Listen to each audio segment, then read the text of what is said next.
living longer, living healthier, living better than ever before. Welcome to Mountain Pacific's Healthy Living for Life, a weekly series that gives you the information, education, and expert insight you need to become an active participant in today's ever-changing healthcare climate.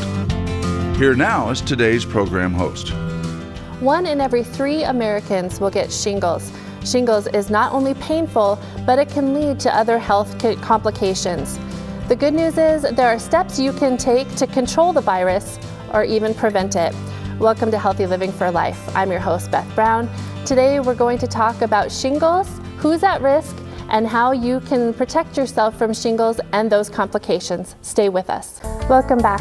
Joining us this morning is Tony King, who is the Director of Pharmacy at Mountain Pacific Quality Health. And thanks for being here this morning, Tony. So we're talking about shingles. So let's just start with the basics. Most of us has probably heard of shingles, but can you just tell us what is shingles? Yeah, and thank you for having me. Shingles is the same virus that causes chickenpox when we were kids. So it just is a latent manifestation of the chickenpox virus that is in our body. How does someone get shingles? Well, really you have to have had chickenpox when you were younger. So if you were infected with chickenpox and had them when you were little, then it's just been in your body for a long period of time, and it can manifest really at any time, but mostly when you have aged 50 and older. If someone gets shingles, can that person spread it to other people? You cannot spread shingles, but what you can do is you can spread chickenpox. So if you have shingles and you come in contact with someone who has not had chickenpox or the chickenpox vaccine, then it is possible. It is pretty rare. You have to make contact with open lesions, and very, very rarely can you just get it via being near someone with shingles.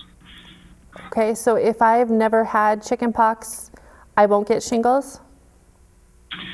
That's correct. I would say I read of one case where someone got the chickenpox vaccine and then got shingles, but only one case in history has that happened. So if you have not had chickenpox, you will not get shingles. Okay. And what are the symptoms of shingles? If somebody gets it, what can they expect?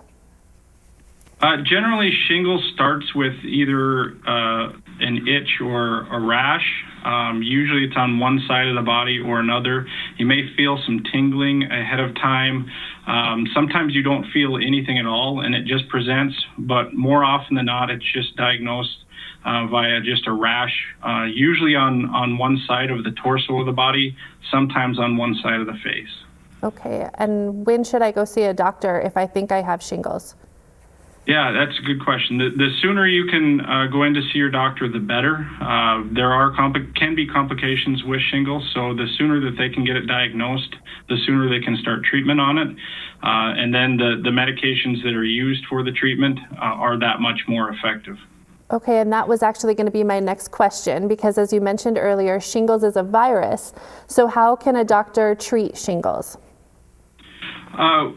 Really what they give you is an antiviral medication.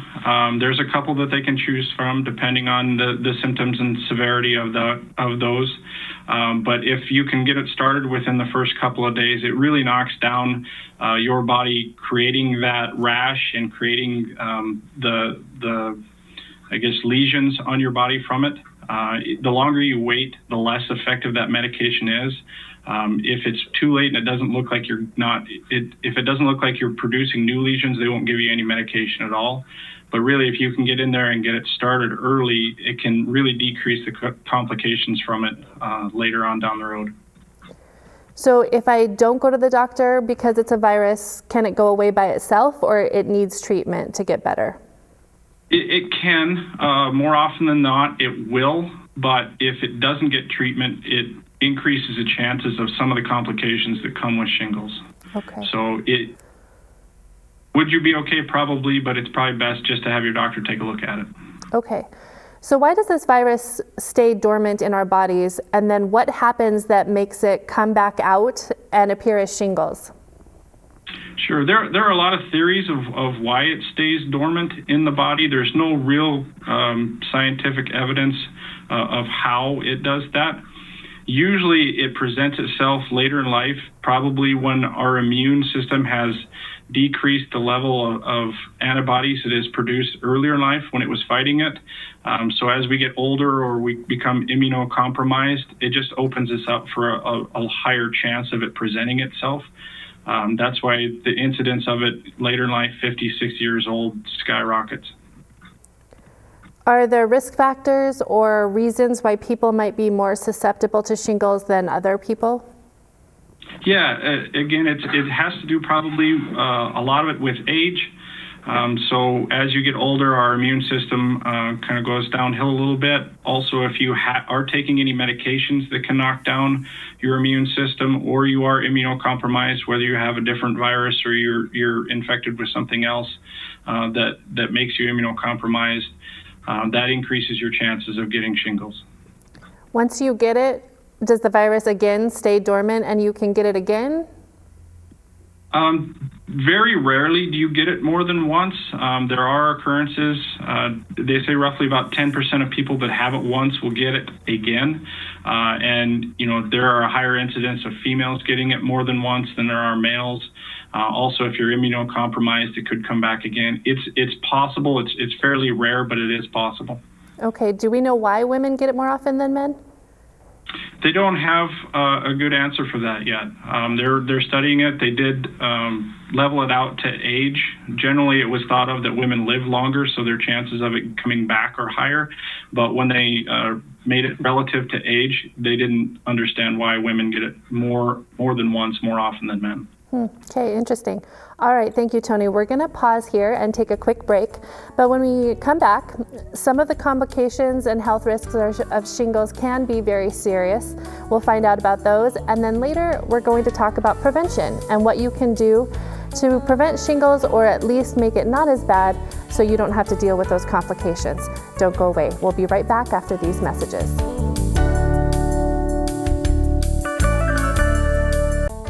Shingles can be very painful, causing burning and itching. But shingles can also cause health complications that can cause long-term damage. Tony King is still with us this morning to talk about shingles. Thanks for sticking around, Tony. So the most common complication or problem with shingles is called PHN. What is that?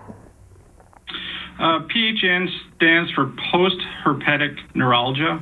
So it is after the shingles has been live in your body, but it still kind of remains on your nerve systems. It can cause inflammation on your nerve endings, and then it can cause sensations or extreme pain throughout the body. Some people, it affects their face pretty badly. Some people, their torso, it hurts to put on a shirt even. So it just kind of affects the nerve endings. And it generally goes away. They can treat it, but it could last generally a couple months even. But most of the time it does self-resolve. And how do you treat PHN? Well, your doctor can prescribe you several different medications for it. Sometimes it's just as simple as a topical cream or lidocaine that will help kind of numb the nerve endings. Sometimes they need to give you oral medication, antiviral medications, or medications that have been shown to help nerve damage. Those were originally anticonvulsant medications, but they're finding efficacy in helping people with nerve pain. Sometimes it's as bad as they have to do an infusion with an antiviral as well. But generally, your doctor will kind of look at your symptoms and work with you on how to manage that. Another common side effect of shingles can be damage to your vision. Can you talk to us a little bit about the eye problems shingles can cause? Yeah, so again, it does affect the nerve damage or nerve endings, and one of the nerves, or the fifth cranial nerve, does go into your eyes. So if it is affecting that nerve ending, it could cause severe damage to your eyes. It's really important once you feel as though you have shingles or think you might have shingles that you go to the doctor so that they can start treatment on it. That can dramatically decrease the chances of you getting some of the severe side effects, including the eye damage. Does the doctor ever send you to an eye doctor if you have shingles? It's possible if they're not sure what it is, but more often than not, if they can diagnose shingles, they'll know what to do with it right away. What are some of the long-term effects that can happen to your face? You talked about the nerve damage that can happen. What are some of the facial problems that people might have to deal with? Yeah, if it's affecting the nerve endings on your face, it can cause paralysis on your face. You can lose feeling on certain parts of your face. I've read studies and had lesions on your tongue. There have also been some severe instances of what's called Ramsay-Hunt syndrome, where it can affect your ears as well. So it starts affecting the nerves in your ears and can cause loss of hearing. And that was going to be my next question. Shingles can make you go deaf? It's very rare, but it is possible. Again, the sooner that it can be diagnosed and they can start some treatment on it, that will severely decrease the chances you having these severe side effects. Okay. How can shingles affect your brain? It will affect any nerve ending that it travels down. So it is possible that it connects into a nerve that goes into your brain and really affects the way that the neurons fire inside your brain. Again, super rare, but it does happen. I did read that shingles can maybe cause dementia. Is that true? Yes, any time, your brain is basically just filled with giant mass of nerve endings. So anything that will affect how those nerves work can affect anything inside your brain. Brain is a giant mystery, but what they are finding is that any time that you alter how they work, certain parts of your body may adjust to it or may lose sensation altogether. If it affects the nerves for the way that your feet work, you may experience severe pain down in your feet just because it's firing off in your brain. There's nothing wrong with your feet. It's just the way that it's affecting your nerve endings. Wow, yeah, yikes. Okay, so we talked about some of the symptoms of shingles before the break, the rash being the biggest one, but there are people who get shingles and don't experience a rash. Can you tell us what internal shingles is? Yeah, so really it's just the virus is staying inside, not on the nerve endings, and it's not causing any sort of virulence or any sort of lesions on the skin. So it's just affecting internally. It's not coming out towards the surface on the skin. It's really hard to diagnose if that's the case. There are ways that they can do it. They can run some specialized tests for that, but really it's harder to do because there's no telltale signs for it. So there aren't any symptoms people might experience? They might experience some tingling or some numbness or some weird sensations internally, but it's really, really hard to diagnose that. They have to run a myriad of tests to rule out other things. Okay. Are the complications for internal shingles the same if you do get the rash with shingles? Yes, I mean, it's still affecting the nerve endings, so the complications would be the same.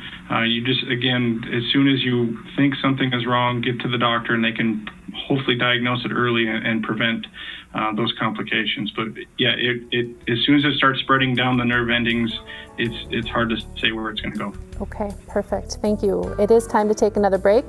But when we come back, Tony's going to stick with us and we're going to talk about the differences between shingles and chickenpox that are important when it comes to prevention. We'll learn all about that right after these messages. Don't go away.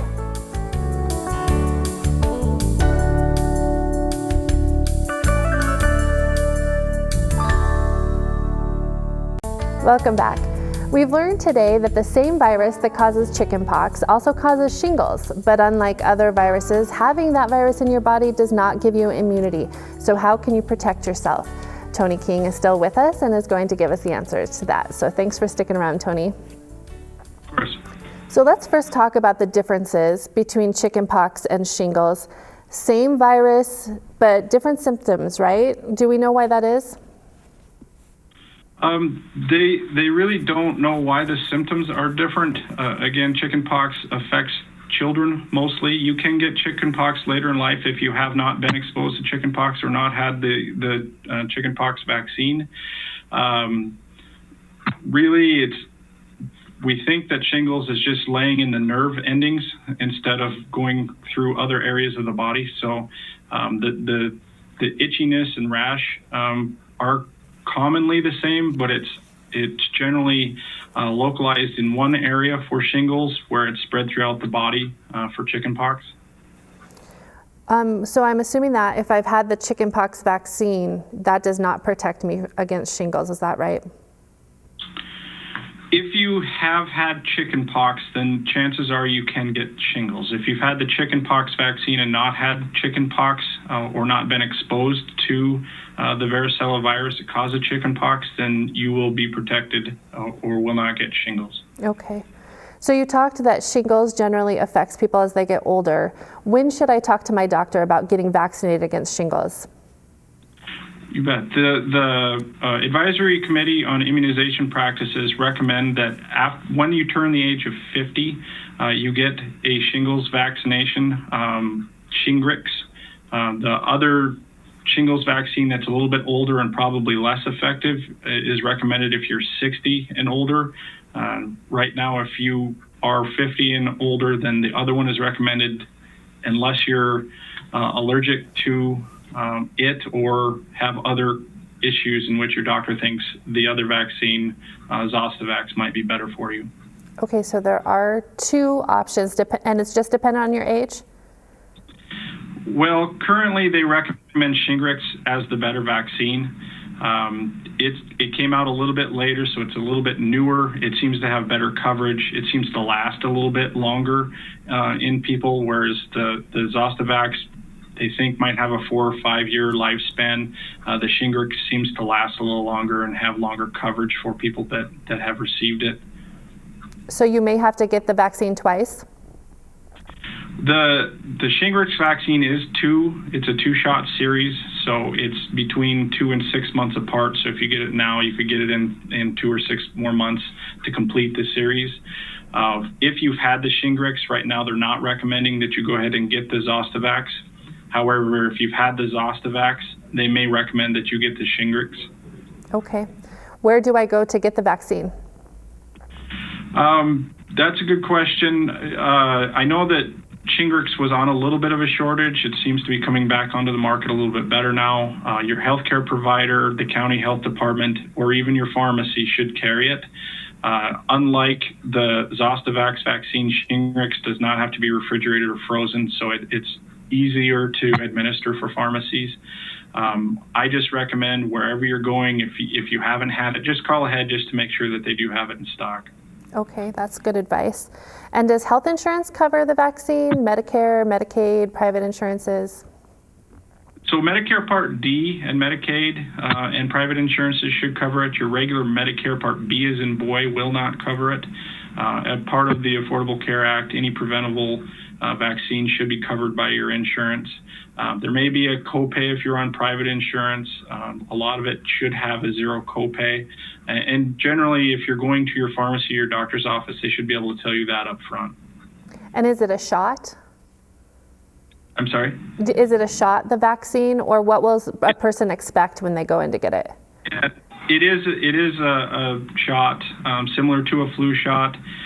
Generally, the most common side effects to it are just soreness where you got it. You may feel a little run down or a little bit tired for a day or two. That is your body just turning on its immune system and trying to fight and build antibodies in your body. The Zostavax was a live virus, whereas the Shingrix is not a live virus, so there is no chance to get chickenpox from the Shingrix vaccine. Are there people with certain health conditions that maybe should not get a shingles vaccine? Yes, there are. So if you have an active case of shingles, you're not to get the shingles vaccine. It's not a treatment for shingles. If you're immunocompromised, if you have a recent transplant or a transplant, you need to talk to your doctor ahead of time to make sure that they're comfortable with it. Anything in which you might have a compromised immune system would probably preclude you from getting it without clearing with your doctor first, making sure they're comfortable. Okay. And how effective is it? Am I pretty much guaranteed I won't get shingles if I get the vaccine?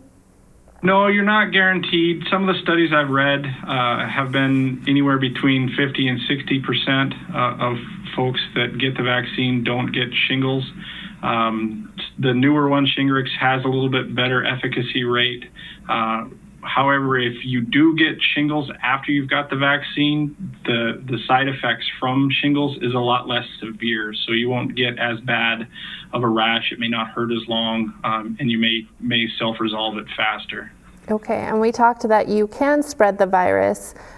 What should I do if I do get shingles so I don't give it to someone else? Yeah, thank you.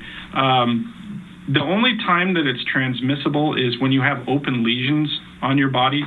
So if you do get an active case of shingles, the best advice is just to keep it covered. If you can take a day or two off of work, that's fine. You don't have to, just as long as you're not touching someone who has not been exposed to chickenpox with your open lesions.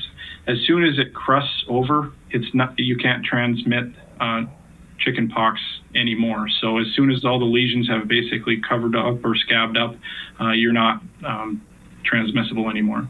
Okay, thank you so much, Tony. That's all our time this morning. Thank you so much for being here. Anytime, thank you. Thanks. And thank you so much for tuning in. We hope you'll remember to come back and see us again next week. Until then, stay fit, stay well, and stay healthy for life with Healthy Living for Life. Have a great week. Healthy Living for Life is brought to you by Mountain Pacific Quality Health.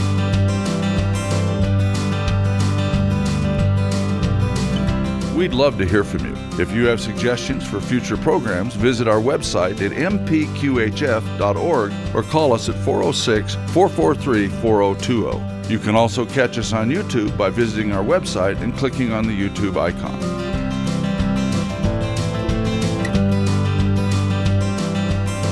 Production facilities provided by Video Express Productions.